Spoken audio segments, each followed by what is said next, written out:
Okay, we're rolling with the review session video recording. Just need to get Zoom started up. We'll see who shows up. Modern technology. There's one, there's three.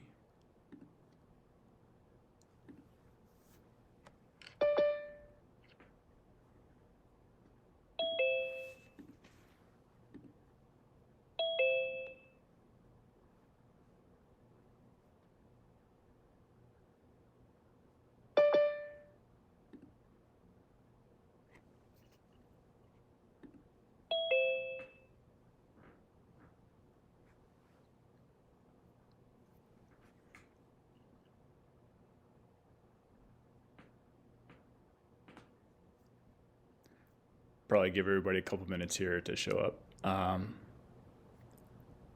just in case they didn't have the link ahead of time. Nice to see you all, or I guess see all your boxes.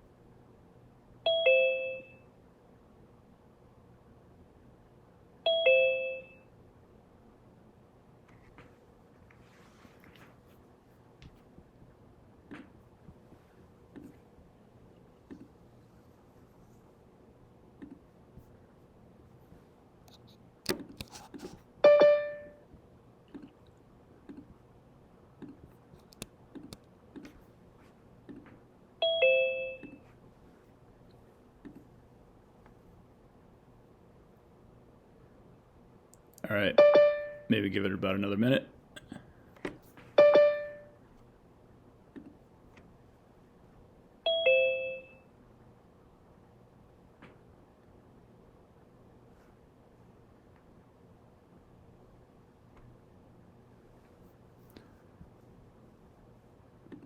So for those of you who are here, I will drop links to the review handout in the chat. And there's also an acoustics review sheet, which you can look over. And once everybody seems to have joined, I also have a kind of spectrogram reading practice exercise, which we can work through together. But basically, other than that, I don't really have anything planned. So I'm here to answer questions you guys might have about anything.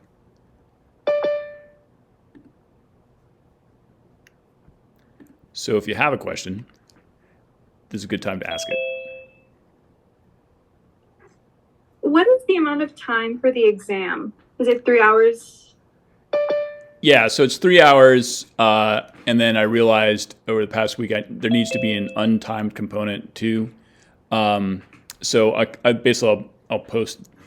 Didn't really need a phone call either. I'll post the exam, both portions of the exam on Saturday morning, and the untimed component you can take as much time as you need. The time component you take 3 hours, like once you start it, basically. Thank you.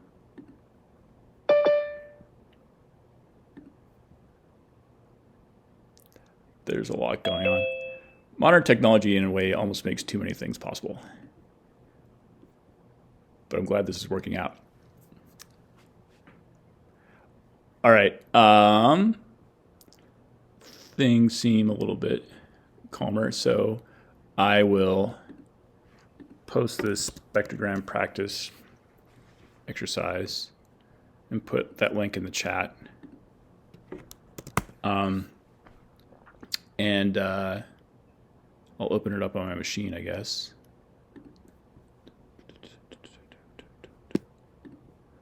And share it with you on the screen. That might be the easiest way to do this.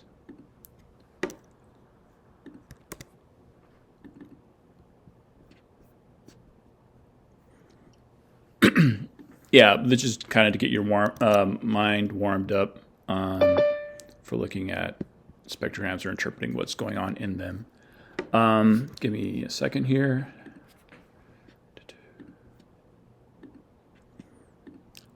Yeah, so the way this is set up, there's 3 little sections for matching, and then there's a more complicated spectrogram sentence reading part at the tail end. So we can just start. You can download it if you'd like, or look at it on your own machine.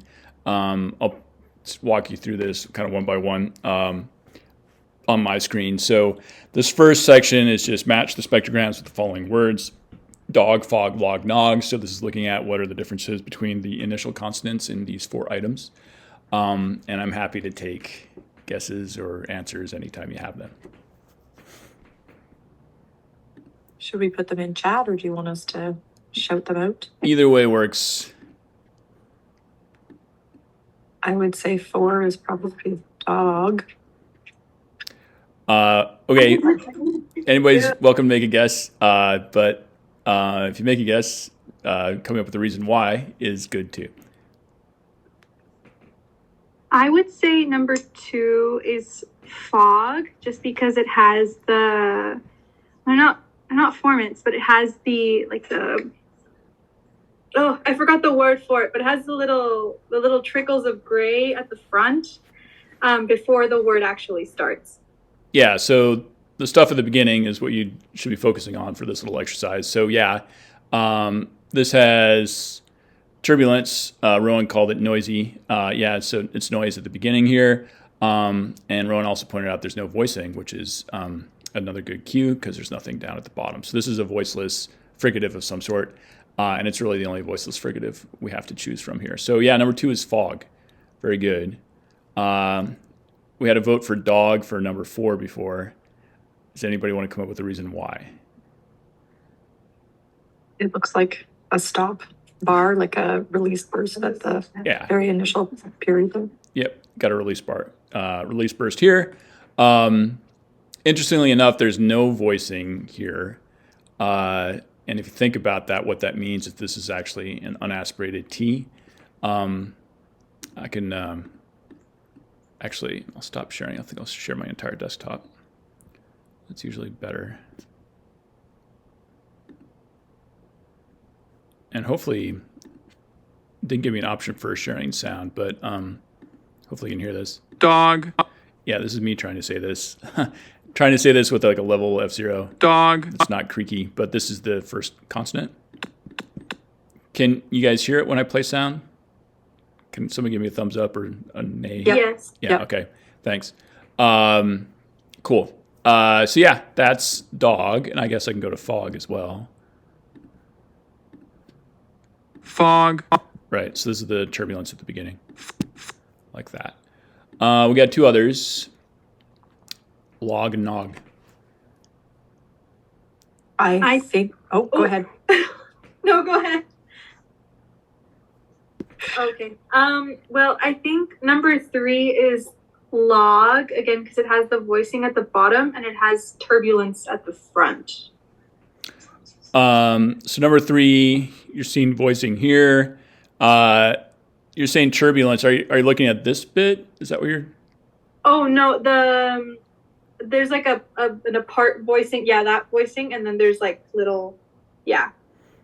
Yeah. So I wasn't there when you guys talked about nasals, but one thing to keep in mind with nasals is number 1, they do look like laterals. That's true, but you will see kind of antiformant energy up at the higher frequencies. So normally with nasals, and this is a nasal, I'm kind of giving away the game, but you get a pretty solid first formant, which is low in frequency.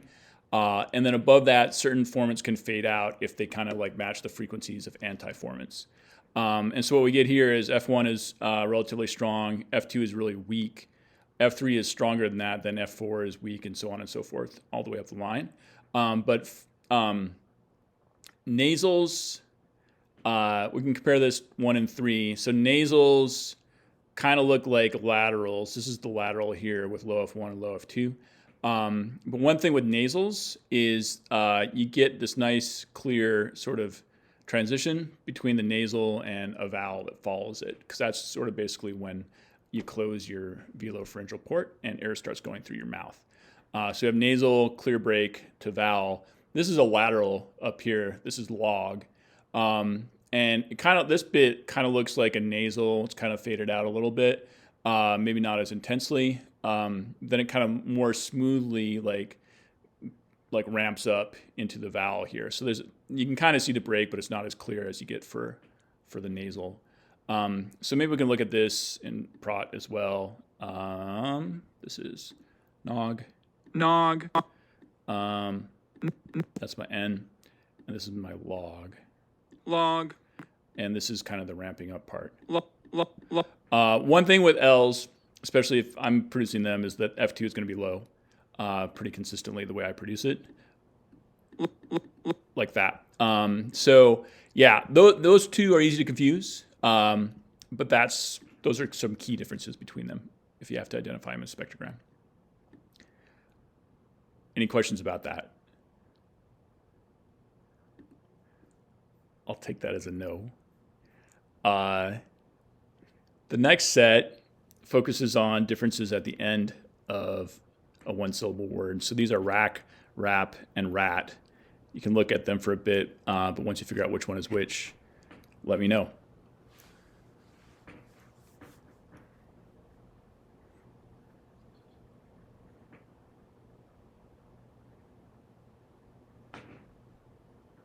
So these differ in place of articulation, right? Rather than manner of articulation. So the cues are going to be subtler, but still kind of important. They're all voiceless stops. So we can see like at the tail end, there's a period of voicelessness for the stop. But there's cues around that will help you identify which one is which. I mean, oh, go ahead. It's like Carla and I are competing to talk. We should maybe I know. Maybe have you raise hands or something. Yeah. Virtual hands. Go ahead. I was thinking 5 would be rack because the place of articulation of the k sound is very close to the a sound. So the formants aren't moving, like not going anywhere. They're staying on the same level. So you're guessing number 5 for rack? For rack. Yeah. Okay. Interesting hypothesis. Anybody want to chime in on that? I agree. We got 2 yeses for number 5. Okay. So got to vote for rap for number 5. This is the highest amount of turbulence at the top. I presume Rowan's referring to the turbulence in the release burst, which is here. So Lindsay was saying that the formants don't move. Okay. What do we normally expect the formants to do for a bilabial?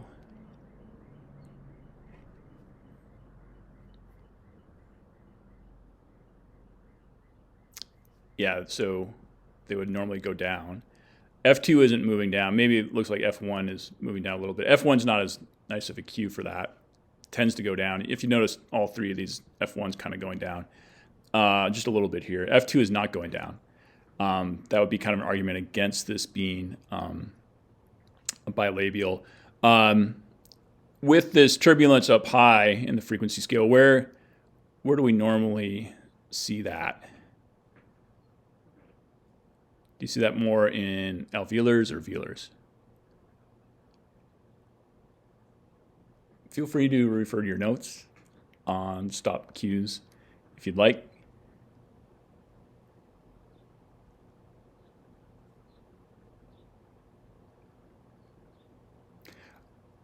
Well, you can think about that.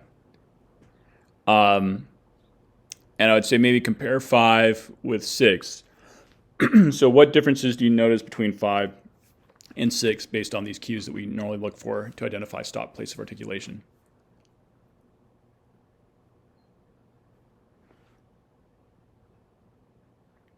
We talked a little bit about formant transitions here. We talked a little bit about the burst cues here. How do those differ between number 5 and number 6?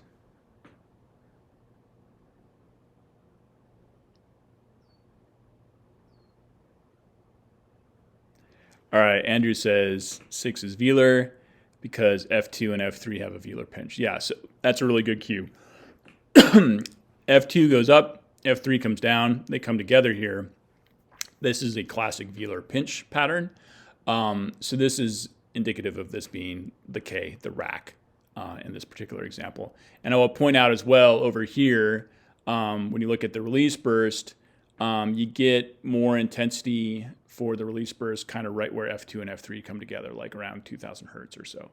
That's another cue for velar stop. And there's actually kind of 2 or 3 release bursts here. That's another cue for velars. So it all kind of comes together for rack here. Does anybody want to go back and reload for their answer for number 5 at this point?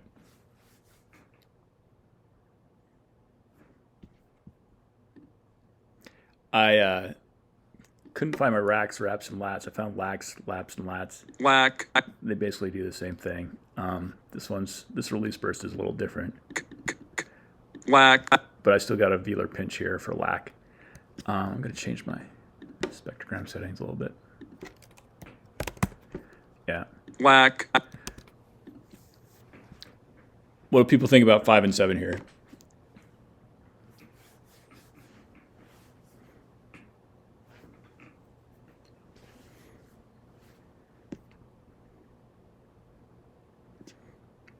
Okay, so Lindsay says number 5 is rat and number 7 is rap.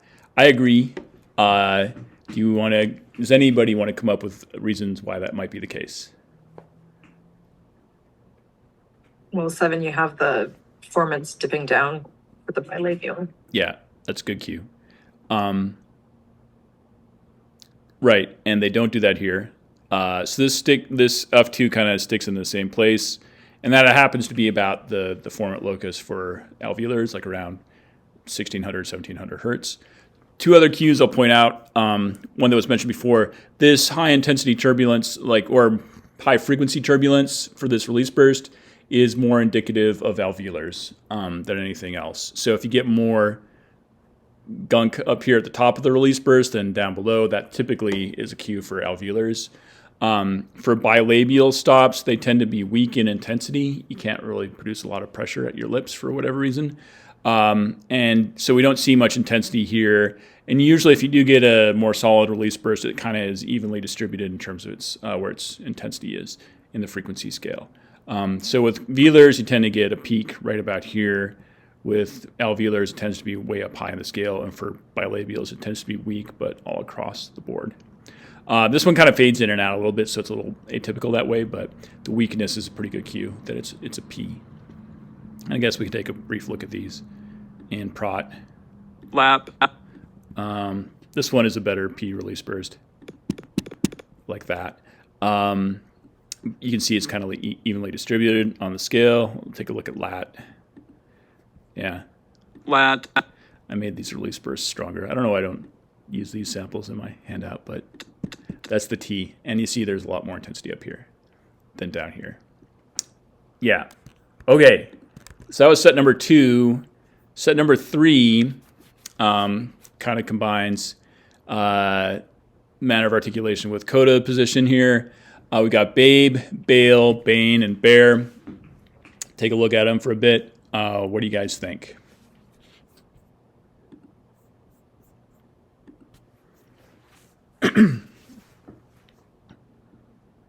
We've seen some of these in onset position. They might look a little bit different in coda position, but same sounds. What do you got, Carla? So I think number 10 might be Bane, just because it kind of it's cohesive with the vowel. There isn't much of a difference. Okay, so number 10 is down here. This is what how we go from beginning to end of the vowel. And you're saying it's kind of a smooth transition into the end. Is that you're hypothesizing? Yeah. Okay. Exactly. Okay. What do the rest of y'all think? If we're going with Bane, if we want to work on that one, I feel like it would be number 8. Again, you have that really low Now I'm doubting myself, but that really low F1, and there seems to be a clear stop before it, like almost like a space before it, and then weak up top. But then now I'm looking at 9, and I kind of see the same thing on 9 too. So never mind, I'm full of it. Okay, so yeah, with number 8, this is the vowel part, and then there's kind of a break here, and we go to something else. And number 9, we have the vowel part, and then there's like this break, and then we go to something else. So maybe we can focus on that. Like, how could we distinguish between 8 and 9 with what happens at the end there?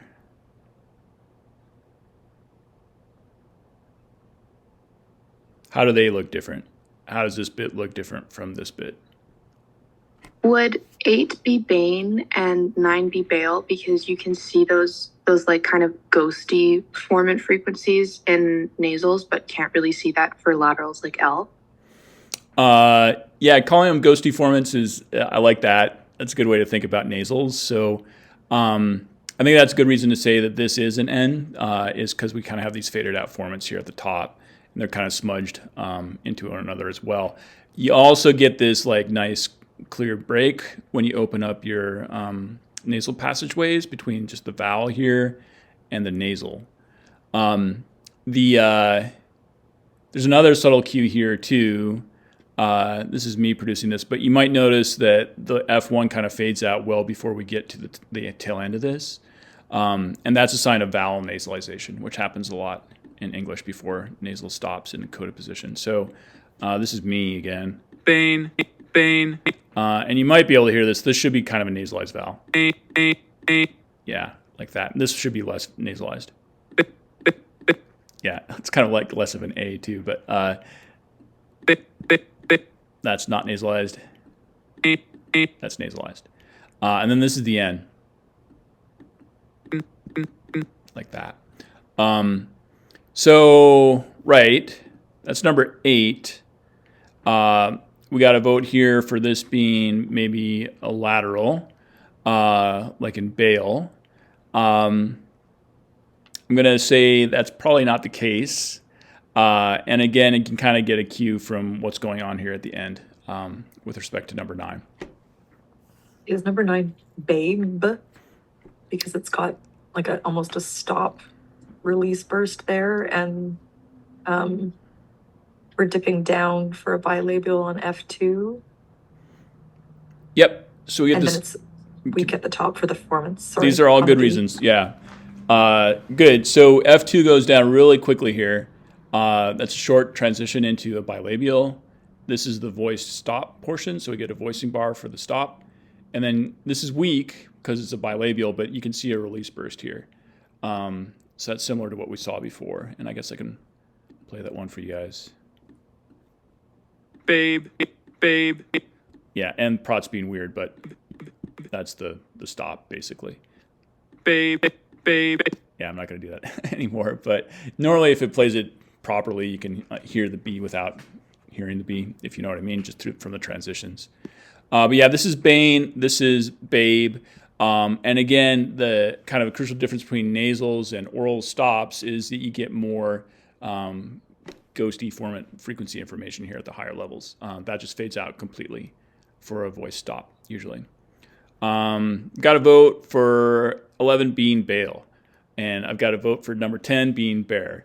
And I was going to ask for reasons for number 11, but if we have a good reason for number 10, we might not have to think about it. But yeah, you might notice if in number 10, F3 goes down, it kind of like gloms on top of F2.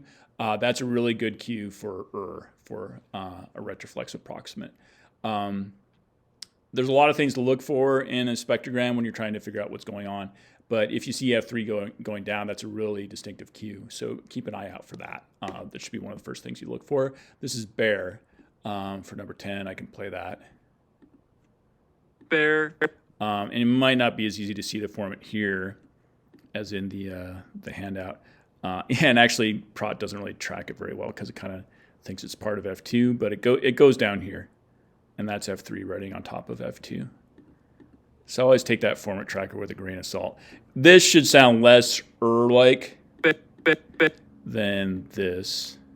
You can kind of hear me like curling that tongue tip back. bear, That's bear. And that means number 11 is bail, which might be hard just looking at it to pick on one thing to say that's bail. But can somebody give me one distinctive aspect of number 11 that makes it different from the rest of these guys?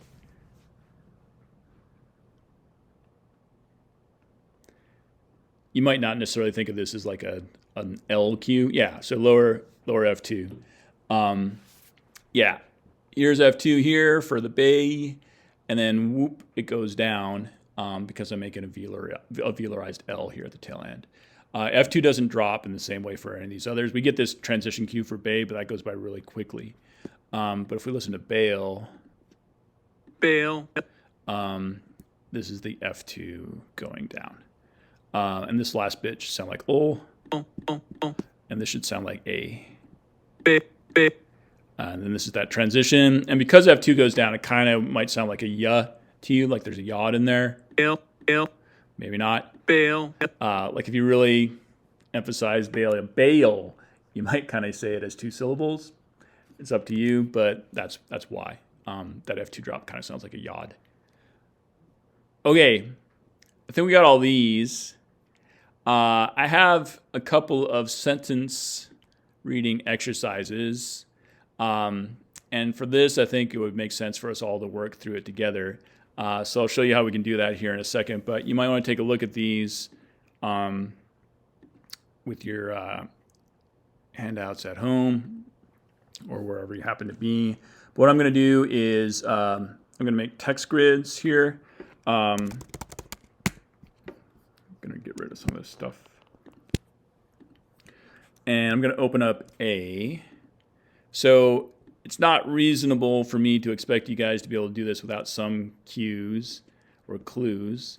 So this is number 12. The hint is what you can expect from the final. And I'll open it up here in Prot and kind of give you a sense of how to read spectrograms when they're whole sentences. So let me condense this a little bit. Zoom always wants to like dominate everything. When you have it open on your computer screen, it's kind of annoying, really. But yeah, so what I would say, here's our entire sentence, 1.5 seconds long, more or less. And I would say we can figure this out as a group. It might take a little bit of time. But I would say, do you see any segments in here which you feel like you can interpret and kind of start to identify? Even if all you can do is say identify the sentence segment's manner of articulation or its place of articulation, or maybe you can recognize like a front vowel or a back vowel or something like that. Pick out something and let me know what it is, and we'll get started that way. What you can expect from the final.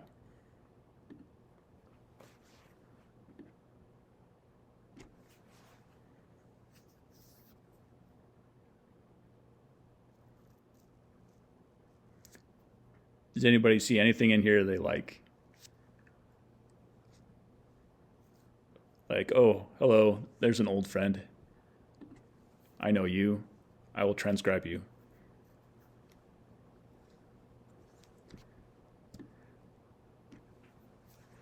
All right, Andrew's guessing turbulence right at the beginning, like an F or an H, not intense enough to be an alveolar. So, okay. We've got a fricative of some sort here. So I'm going to put capital F because we're not sure exactly which fricative it is, but we know it's a fricative.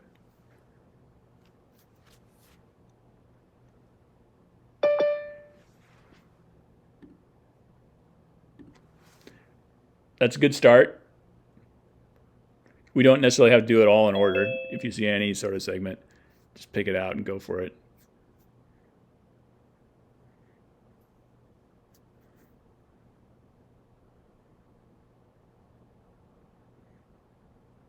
There's a number of vowels in here. Anybody want to take a shot at what some of these vowels might be? Or even if you don't, Could you remind us, like, how do we identify vowels acoustically?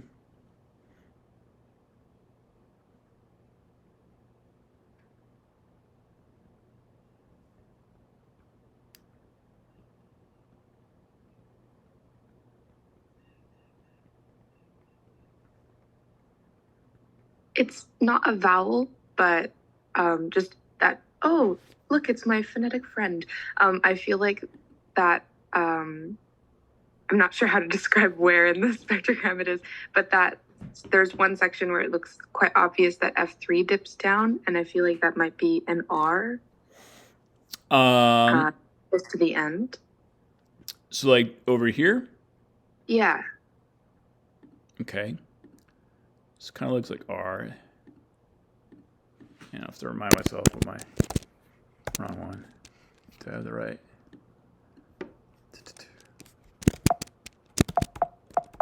Whoops. Sorry.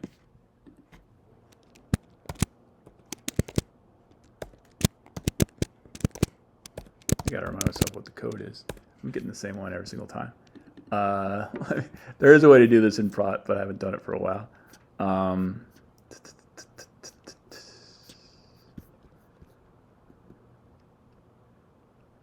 Where did you go? Less than capital R. Yeah, we'll put a question mark because it looks kind of R-like. Okay. There are some things in here which should be easier than that. So if you can see it, pick it out. Third segment from the left might be a voiced stop, maybe G, since there's a slight pinch. So third segment, so like fricative, vowel, stop. Is that what you're looking at, Rowan? All right. So we'll get G. So F2 and F3 come together, and we got voicing. Okay, and then I kind of cover this up a little bit, but you can see release bursts here. I think that's a good guess. What comes after the G? What's this bit?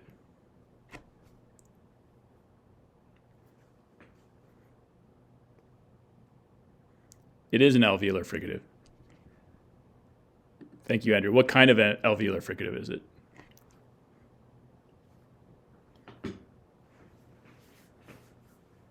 In English, you generally have two options, voiced or voiceless. Okay, got to vote for Esh. Why do you think Esh?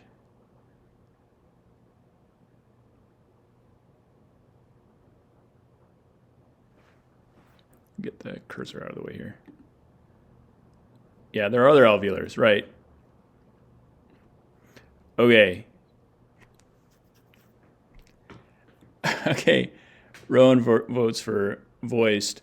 Yeah, I'm going to say this is probably voiced alveolar.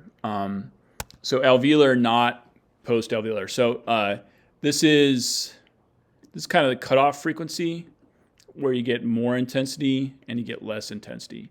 So I'll speak a bit to Andrew's point here in a second, but this is relatively high. All these guys are way up here above like 3,800 hertz or so. For an Esh, you tend to see that cutoff be closer to like 25 or so. There's something interesting that's happening here. These formants are just kind of like sailing on through the fricative. That can happen. It doesn't happen a lot.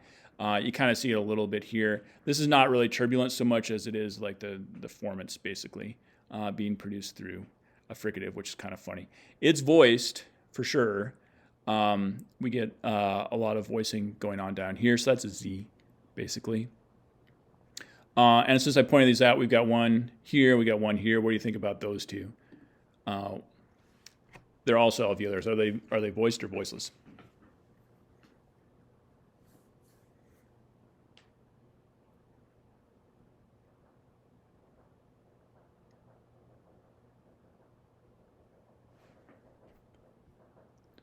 I'm going to carve them out for safekeeping. So we got one here, and we got one there. And maybe that one over. Where are these guys? Are they voiced or voiceless? Take your pick. Maybe I could start like a a zoom pull. Can I do pulls? I cannot. Oh well. You can always just let me know.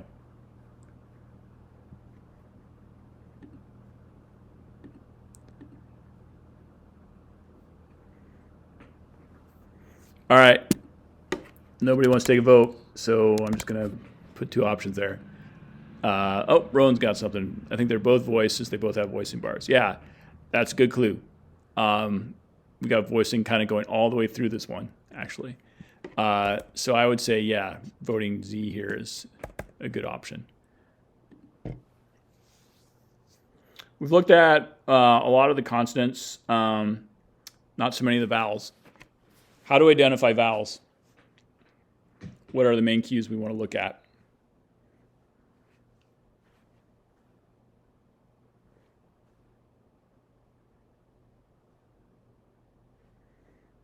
Yeah, height of F1 and F2. So pick a vowel and tell me how it works.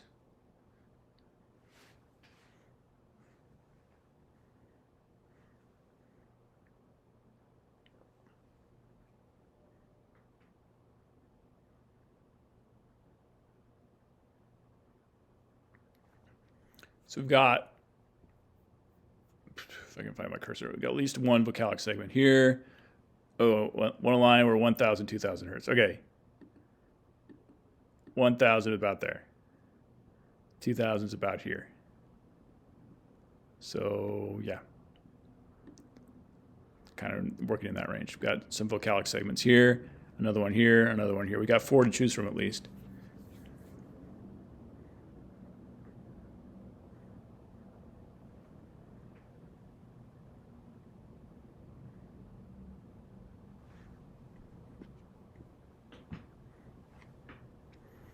First vowel will be higher and fronter. Yeah, so low F1, high F2, those are reasons for that. So it's a little ambiguous the way you wrote that, Rowan. Is that an E or a cap I? Okay, E, like that. Okay, that seems like a reasonable guess. What about some of these others?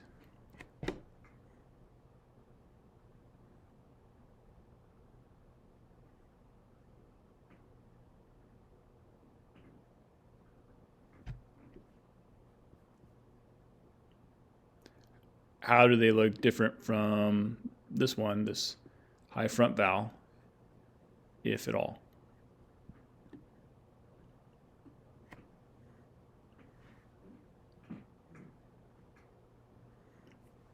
The last vowel does look about the same. F1 seems to match up. F2 more or less matches up. I think it's fair to put an E here.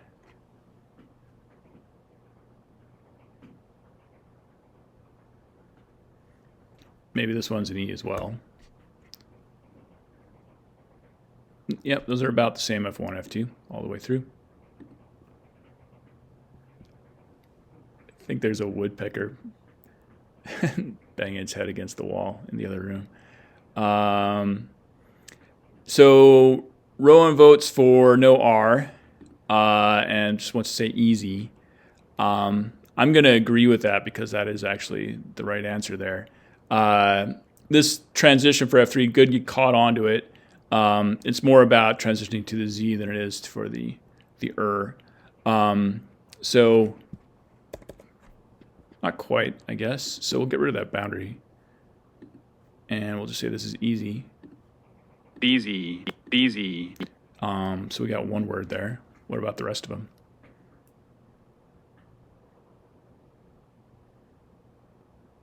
It's mostly at this point we're dealing with this. We still got some ambiguity here. What can we make of this stuff in the middle?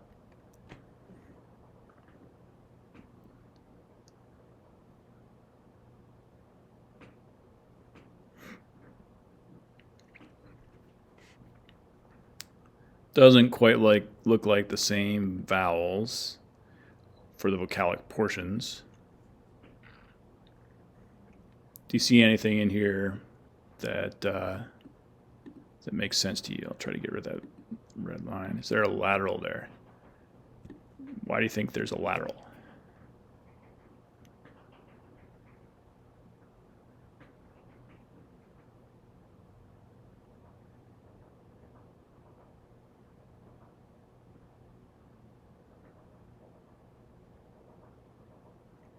It's not an unreasonable guess. I'm just curious as to what the reasoning might be. Vowel weakens. Okay. So yeah, it's good observation. It kind of looks like the formants of this vowel are stronger at the beginning and less strong here at the tail end. Okay. I'm going to say it's not a lateral, but it's something else that does the same pattern. Vowel before Z is similar, but looks like a bit backer. So maybe, is that a cap I or a schwa? Alexia? Cap I. Okay. Something like that. So if we compare it to our E here at the beginning, F1's pretty close to the same. F2 looks a little bit lower. So it seems like a reasonable guess. With schwa, you'd want to see more evenly spaced formants. This is F1, this is F2, and then here's F3. So probably not a schwa, but might be something lax. It's also relatively short compared to like some of these other E's we've seen. At this point, I'll just remind you the hint is what you can expect from the final. We've solved enough of the segments that might start to come into play. We're talking about maybe this is a lateral. I'm like, not quite. What is this stuff here in the middle? You are right, Rowan. This is easy. Is easy. Is easy. Those are two words, right? So at this point, even like syntax knowledge can come into play. Maybe thought I wouldn't bring syntax into phonetics, but here we are.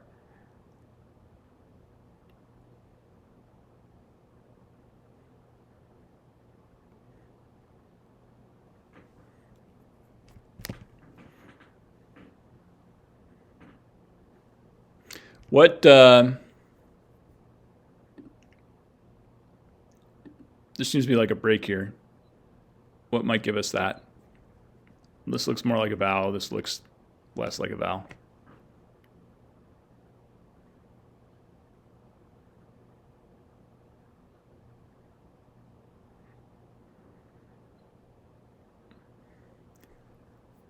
I've got to vote for an M, and then I've also got a solution to the puzzle from Maddie. So yeah, this is our ghostly vowel, which is a nasal. F2 goes down, so that's a cue that it's a bilabial. Maddie figured it out that this is an ash. Damp. That gets nasalized at the tail end.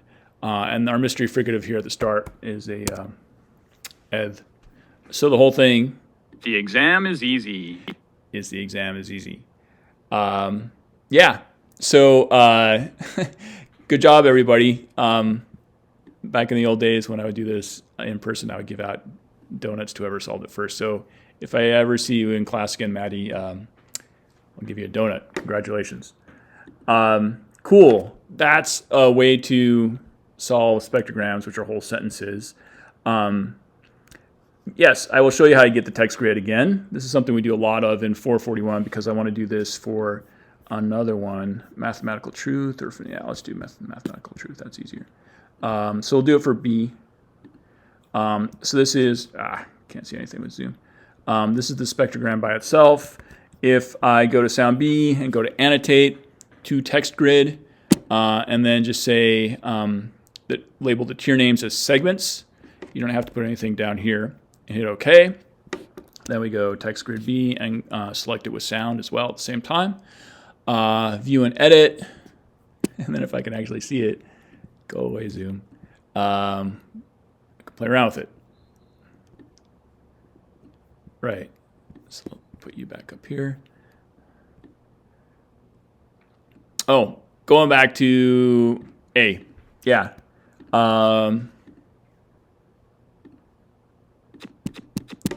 That's my the. So this is the word the. That's why I'm transcribing it as the, like a voice, the eth.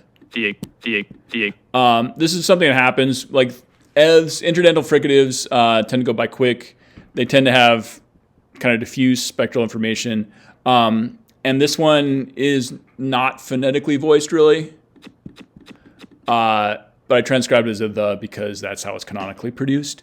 Thes tend to be, voiced fricatives tend to be phonetically shorter than voiceless fricatives. And that it turns out to be a cue that you can kind of use in lieu of actual voicing in English. But that's a good observation. The exam is easy. And it might come in handy later. How much time we got? 2:45. Okay, I think we can make our way through this one. This is the cue here. The clue here is a mathematical truth. So it's going to slightly constrain our guessing space. But what do you guys see in here that might look familiar? Do you see any old friends?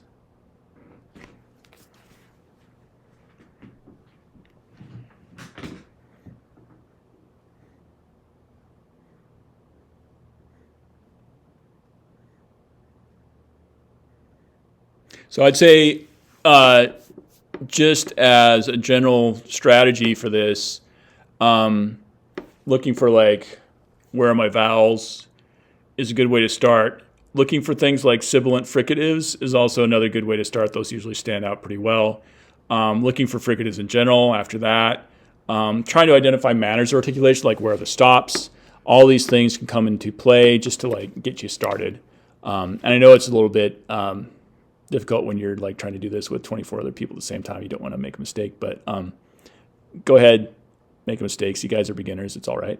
And it's nice to kind of like get the hypotheses started. So who's got one?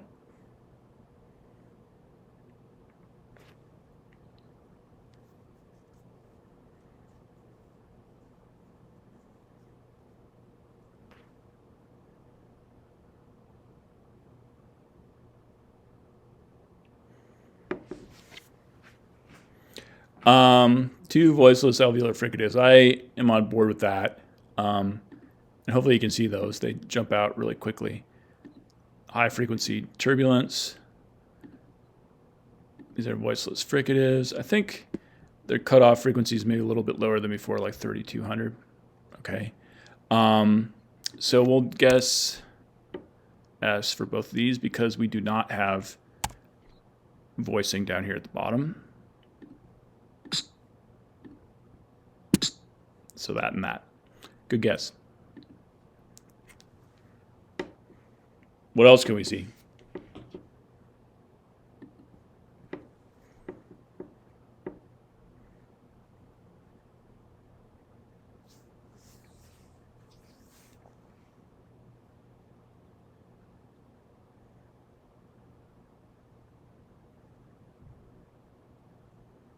This one's a little bit more complicated than the last one, sorry. But if we build up, I think we can get there.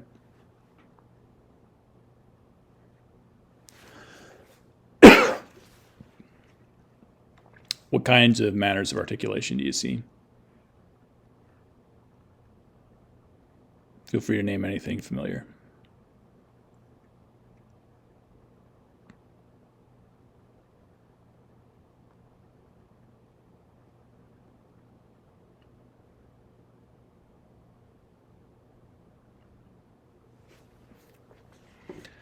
The vowel at the end, higher and backer. Okay, so you mean this part? And if so, why is it higher and backer? How do you know that?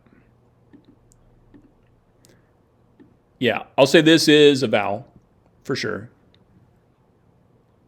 It's an open question as to which vowel it is. Maybe I'll put a big V here.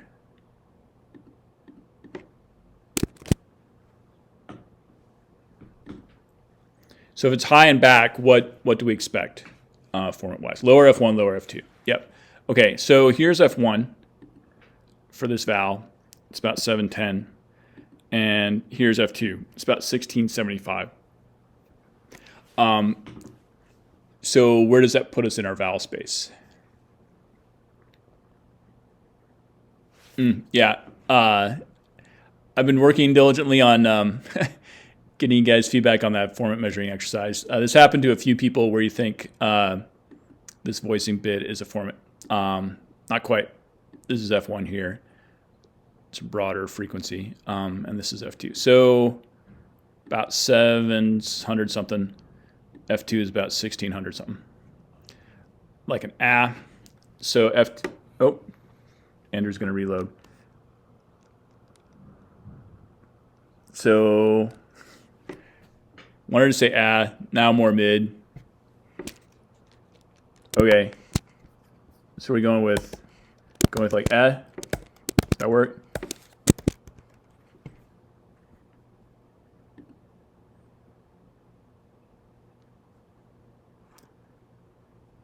I'll take no response as a yes, I guess. So maybe we'll say this is eh. All right. What's going on around the eh?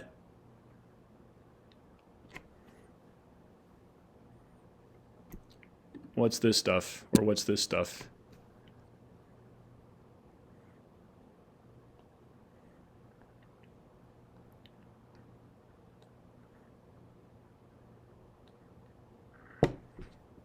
What is this stuff? I don't think we've seen one of these before today, but we've seen it before in class.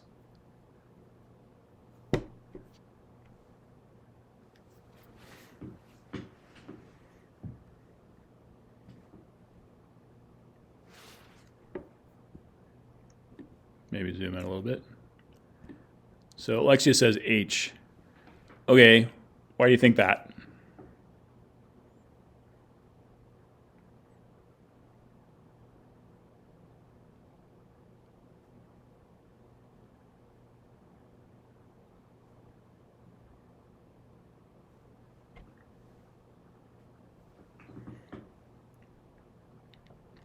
I agree. Yep. Looks like part of my notes. Looks like H on there. I'm not really sure. Okay. Because of my notes. All right. That's a fair reason. We'll guess H there. So we got turbulence. Maybe you can see a little bit of like formants in here. But yeah. Okay. It's H-like. It's obviously a fricative, but it's not like an S or an esh. So what is this bit?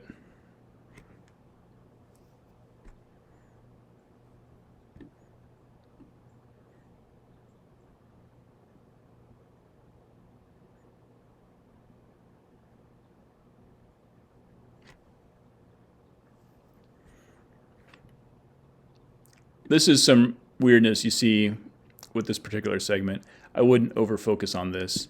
What is this?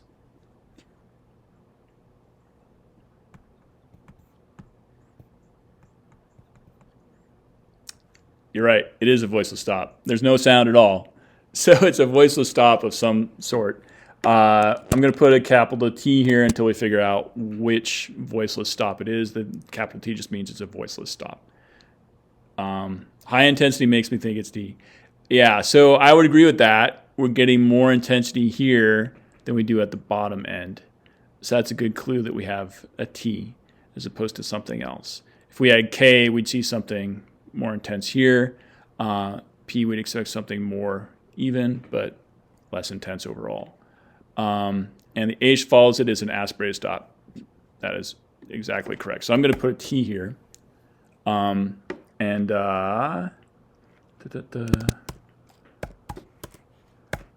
Try to remind myself of how to do superscripting with my phonetic font for the aspirated H. It's got to be in here somewhere. There it is. Okay, so we're going to get rid of this boundary and say the H is actually part of the previous segment and it's an aspirated T. Yeah, I'll answer that question in a bit, Carla.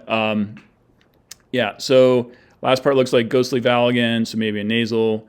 No velar pinch, no bilabial drop. Those are all good guesses. We'll say that's an N there. Yeah, good points, Rowan. So yeah, that I'll leave it as that. Keep thinking, and if I go over to the review sheet briefly. Not this one. This one. Yeah, so just we'll solve the spectrogram here in a bit. But for the final, remember, you should know each symbol in terms of like how to describe it in terms of its phonetic features. And then if I give you the features, you should be able to identify the segment. Vice versa, for both consonants and vowels, you should know the entire IPA by this point, basically. So that's something to keep in mind. Also, these little diacritics that we talk about in class. If I go back to my Unicode guide, like all these little diacritics, hopefully you can see that. You should know those as well, in addition to the segments, like the things up here. You should know these little markers for tones, how to transcribe tone, pitch accents, that sort of thing. Other than that, it's largely talking about like how to connect articulation to acoustics for things like vowels and fricatives, voice onset time. We talked a little bit about voice quality. We talked about different representations of acoustic representations of speech, like waveforms and pitch tracks, so on and so forth. And then a lot about acoustic theory, which is why I'm kind of focusing on spectrograms here in the review session. But if you follow the handout, that's a good guide for the final exam. We got a good start for this spectrogram. And remember, I'll just point out this is about math, so we can kind of use that to our advantage. Is there anything else in here that we see which could help us make sense of this thing?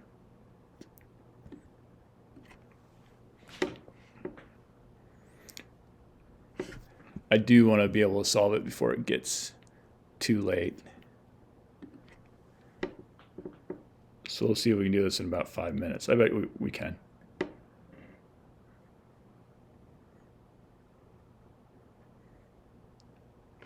Does anybody see anything in here that they like? Oh, wait, let's go over here. I think there's some good clues here. How about this stuff? How can we make sense of it?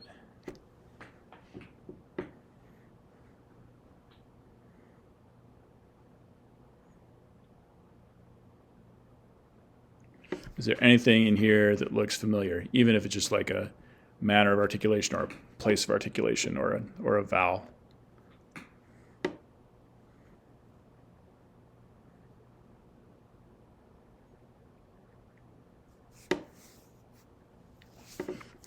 W followed by a vowel.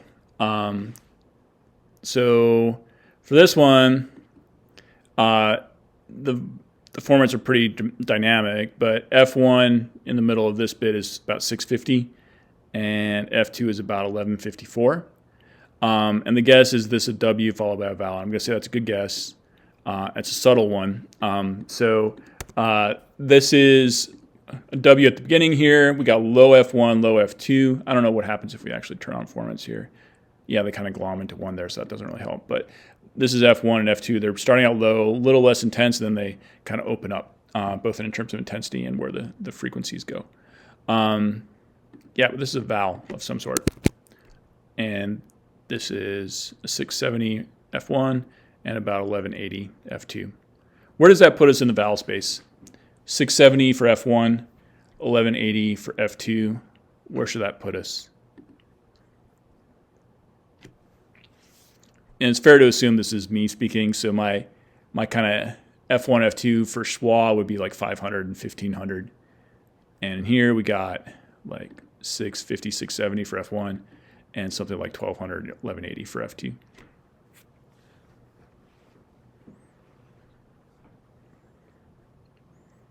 So F1, if it's 670, that's higher than the schwa F1, which is 500. So where does that put us in the vowel space if F1 is relatively high?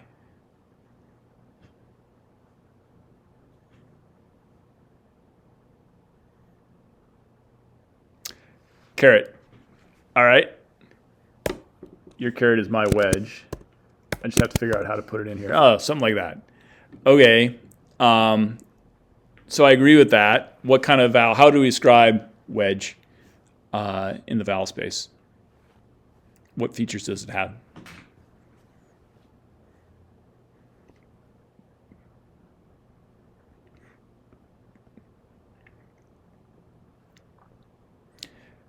Yeah, unrounded, back, low, not tense. So the crucial ones for F1 and F2 are the back and the low.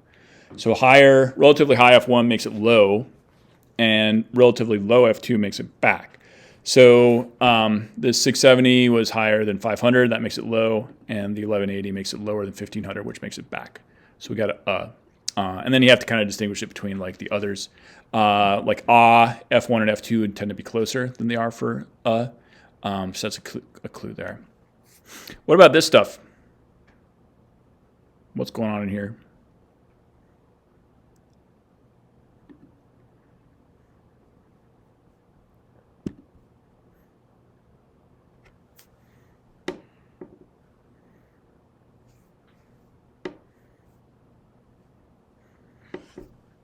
Do you see anything you like in this bit?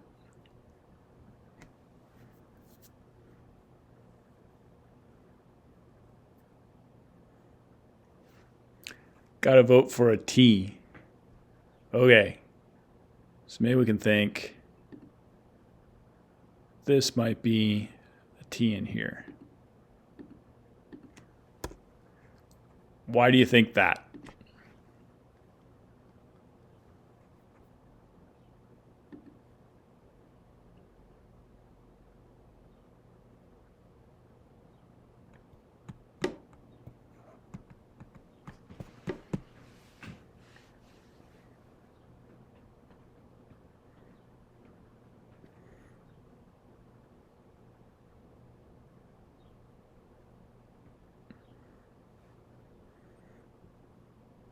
Okay, so it's voiceless, so that's good. There's a voiceless stop.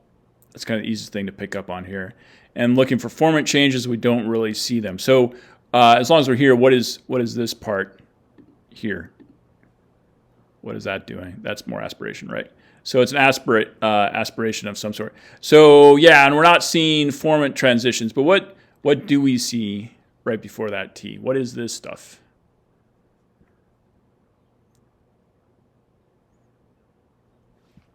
This is like an H. But what is this?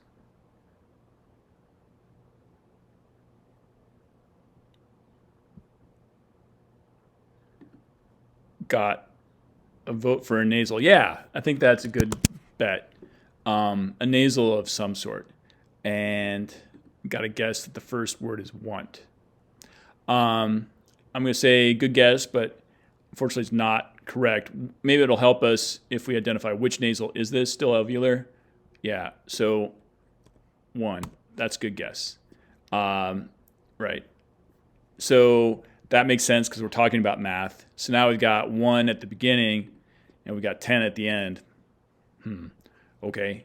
The thing is with this end and this stop here in the middle, we don't really get the formant transition cues because the end kind of sucks them out. So we can't really rely on that. So Rowan's guessing 1 times 10 is 10. That is mathematically true. That is not the answer to the question, the puzzle. But good guess. I'm going to say this is not actually a T here. So to try to prevent you from being misled by it. It's something different. And might help to look at this vowel. So F1 is about 650. F2 is about 1180. Maybe that'll help us figure out what vowel that is.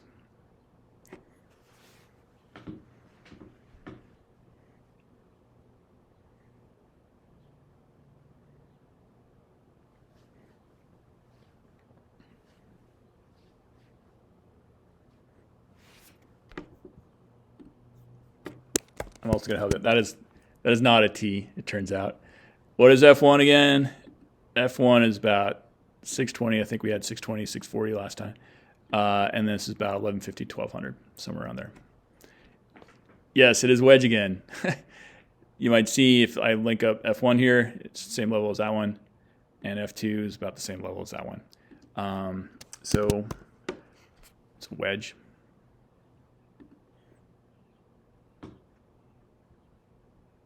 So the one cue we'd have for this stop, since we don't really get transition cues, is like the release burst.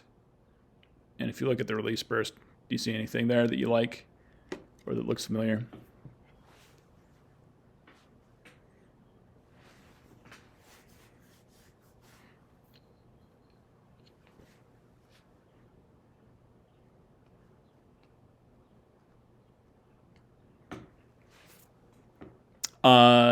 Strong formants. So, okay, so where do you see the strong formants? So normally you don't think of formants in terms of release burst. So which parts of it are you looking for? So this is, remember this is an H. This is the aspiration here. So what we're really looking for is just like this little blip at the beginning.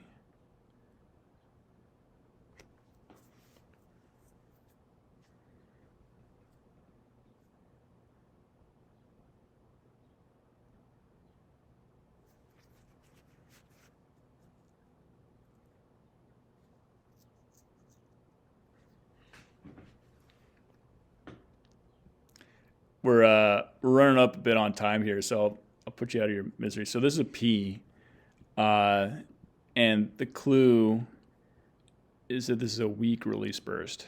It's not super strong, and that's subtle. So there's Maddie again, just jumping in to solve the puzzle. This is the release burst for the T here. It's a little bit stronger. This is the P. You might see it's weaker in intensity. But yeah, that is basically the answer. So this is a plus here. Let's do it this way. Remove that. Get rid of that. Like that. So that's our plus. And it's hard to see the L here. That's one just kind of consistent thing with L's is that they just smoothly, transform into vowels or vice versa all the time. So it's kind of hard to say where the L begins, where it ends. Maybe about there. It goes by quick. I didn't want to do that at all. There's my wedge. So put that back in there. But the answer is 1 plus 9 is 10.